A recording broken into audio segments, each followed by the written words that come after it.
Visconde, hinamon ang mga otoridad na tulungan siyang mahanap ang mga tunay na pumatay sa kanyang mag-iina. Dating NBI Director Epimaco Velasco, naniniwalang walang kinalaman ang grupo ni Hubert Webb sa krimen. Halos 140 sasakyan nagkarambola sa China.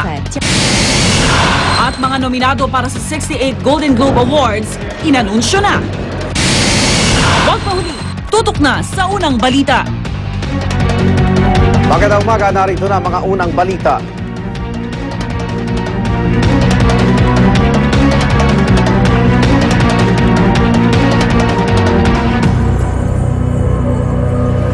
Pagkikita ng pinalayang si Hubert Webb at ng kanyang pamilya sa Bilibid, daging emosyonal. At sa kabila ng pagkakakulong ng 15 taon, isa raw ang natutunan ni Hubert sa kulungan, ang magpatawad. Darito ang report ni Ruth Cabal.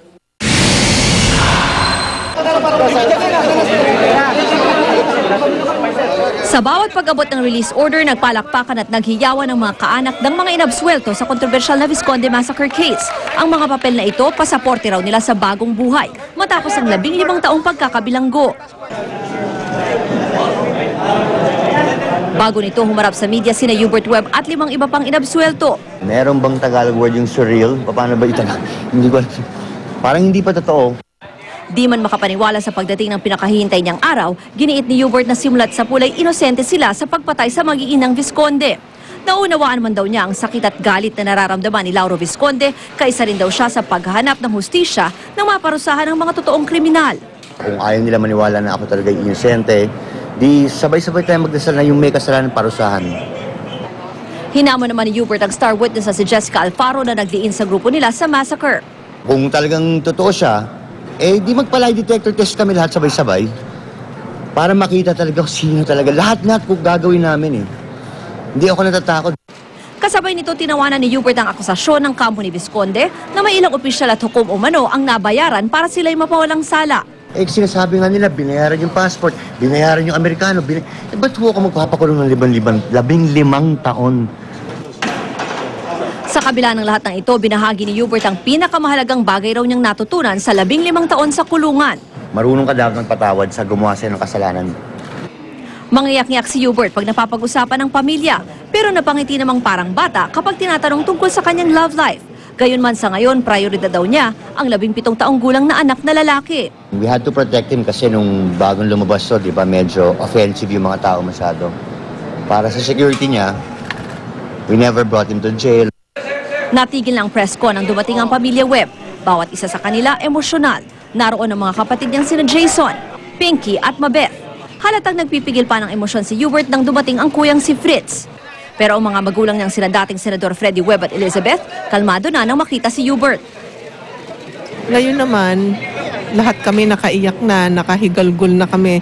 Nailabas na namin lahat siguro nung pain namin na itinago namin ng matagal. Siguro natural na ngayon na medyo makangiti ka ng kaunti. Mag-alas 4 na nang makalabas ng NBP compound ng grupo ni Hubert. At sa kahuli-hulian niyang sandali sa loob ng kulungan, nanatiling animoy cheering squad ang kanyang pamilya. Para sa unang balita, Ruth Cabal reporting. Bigo ang prosekusyon na mapatunayang guilty beyond reasonable doubt si Hubert Webb at iba pang hinatulan sa kaso ng Visconde Massacre. 7 mahistrado ang pumabor sa acquittal habang 4 naman ang hindi pumabor, kabilang na po si Chief Justice Renato Corona. 4 na mahistrado ang nag-inhibit o hindi sumama sa botohan, kabilang si Associate Justice Antonio Carpio na umupong testigo noon ng depensa. Ipinunto ng korte ang pagiging questionable ng testimonya ng mga testigo, kabilang na ang star witness na si Jessica Alfaro. Pinuna rin ng kataas-taasang hukuman ang pagbasura ng Parañaque Regional Trial Court at Court of Appeals sa alibay ni Hubert na nasa Amerika siya nang mangyari ang krimen. Sabi ng korte, hindi raw lahat ng alibay ay dapat ituring na imbento. Ayon kay Supreme Court Administrator at Spokesman Attorney Jose Maidas Marquez, final and executory na ang desisyon at hindi na maaaring iapala pa ng kampo ni Lauro Visconde.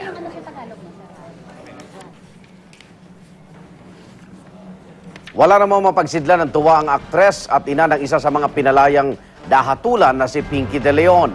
Ayon kay Pinky, wala siyang ibang nais gawin sa ngayon kundi alagaan at pagsilbihan ng anak na si Tony Boy Lejano. Darito ang report ni Ivan Mayrina.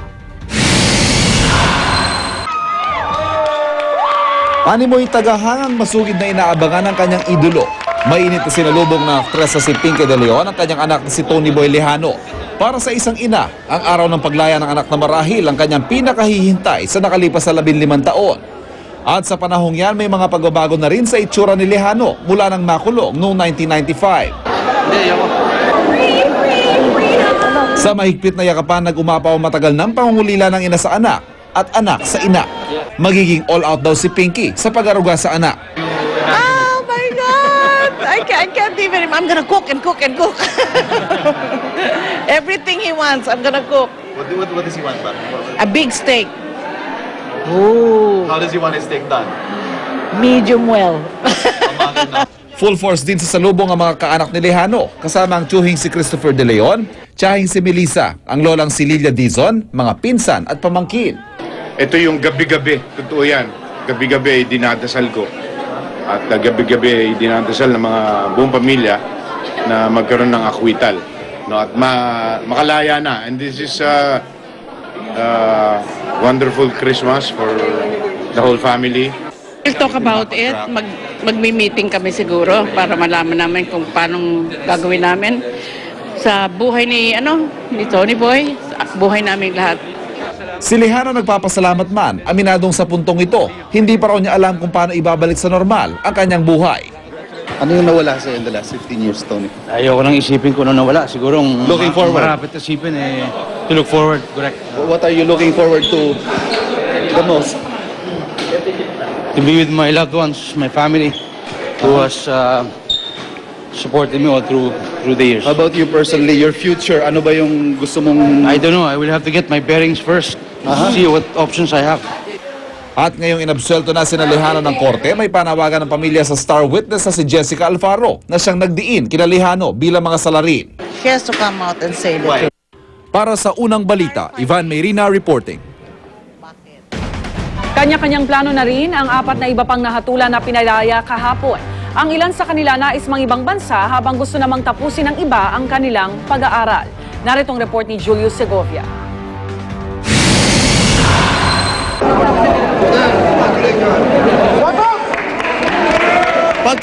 Pagkahawak sa release paper, agad sumama sa kapatid niyang si Teresa si Peter Estrada.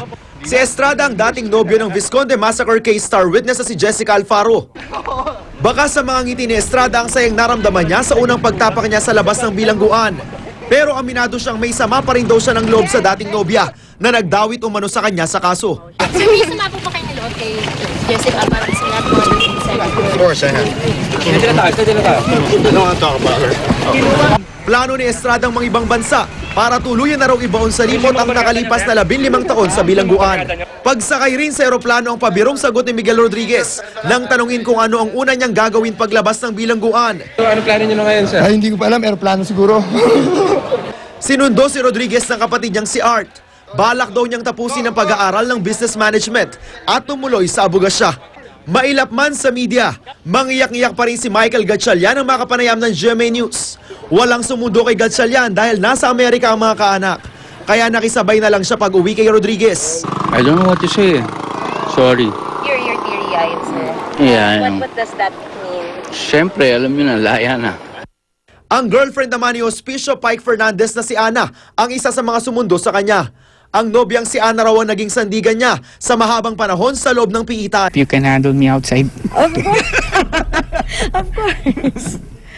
At kahit 81 anyos na, sumadyari sa bilibid ang ama ni Fernandez na isang retired Commodore para sunduin siya. Para sa unang balita, Julio Segovia reporting.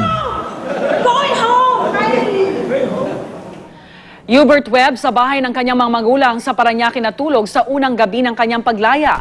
Ayon kay Hubert, sabik na siyang makasama ang kanyang binatilyong anak. May live report si Cedric Castillo. Cedric. Yes, good morning, Rhea. Dito nga sa tahanan ng kanyang mga magulang sa Parañaque na ngayon pa lamang niya nakita, nagpalipas si Hubert Webb ng kanyang unang gabi sa labas ng kulungan. Hindi makapaniwala si Hubert na hanggang ngayon, maraming taon mula nang huling makita ang paboritong alaga na si Jack, sa ulado pa ng aso ang mga tricks na itinuro ng amo. Isa lang daw ito sa mga simpleng kasiyahan na hinahanap-hanap ni Webb sa mahigit isang dekadang pagkakakulong. I was puppy. He grew up with me.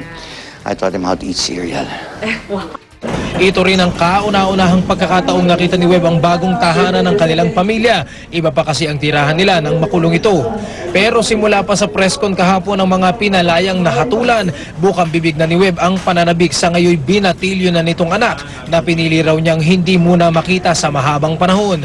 Hanggang sa ngayon, hindi pa rin pinahihintulutan ng mga Webb na makunan ng kamera ang anak ni Hubert. Katunayan, ayon sa kapatid ni Hubert Webb na si Jason, hindi pa raw nagkikita si Hubert at ang anak nito hanggang sa ngayon. Bukod dito ay tumanggi si Jason na magbigay ng iba pang komento tungkol sa anak ng kapatid. Rhea, na-check po natin kanina lamang dito sa palabas ng lobby itong si Hubert kasama yung kanyang ama, si dating Senador Freddy Webb, at nagmamadali nga itong dalawang pakilis senyales na magiging abala daw si Hubert sa kanyang unang umaga sa labas ng Bilibid. At narito yung maikling panayam natin sa kanila. Two questions lang, sir. Sige, bilis na. Sir. I had good sleep.